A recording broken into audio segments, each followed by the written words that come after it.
Au début, pour moi, Audencia, c'était pas forcément une évidence, mais en fait, après mes oraux à Audencia, à la suite d'une classe préparatoire, j'ai vraiment eu le coup de cœur pour cette école à travers les oraux et aussi à travers en fait la dimension internationale de l'école. C'est pour ça que j'ai choisi de me diriger vers Audencia. Alors aujourd'hui, après être partie à Madrid, donc au cours de mon deuxième semestre de pré-master, je vais dans 2 mois partir à Séoul donc pour poursuivre mes études dans ce cadre international que m'apporte Audencia. Les études en école de commerce coûtent assez cher et mes parents ne pouvaient pas forcément me venir en aide pour me soutenir. C'est pour ça que j'ai sollicité en fait cette bourse et elle m'a vraiment aidée au niveau financier, que ce soit pour mon train de vie à Madrid ou à Nantes, que pour financer donc mes études au sein d'Audencia.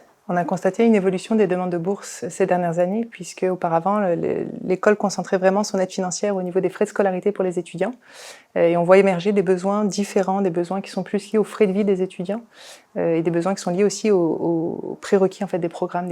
On reprend l'exemple de l'international naturellement, où il y a parfois des frais engagés qui vont être liés au fait d'avoir un loyer à payer à l'étranger, au fait d'avoir des frais spécifiques au déplacement.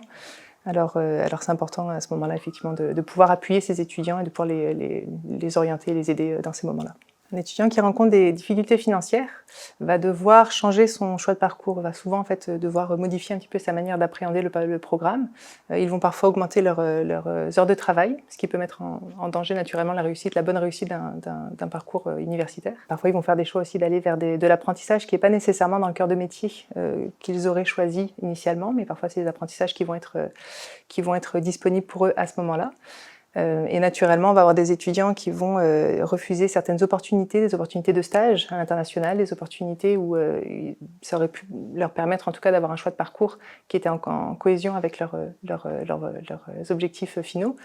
Mais quand les stages soit ne sont pas rémunérés ou alors engagent de trop gros frais financiers, quand on part à l'international typiquement, ça peut être un choix qu'on va être amené à changer, à modifier en fonction de ça.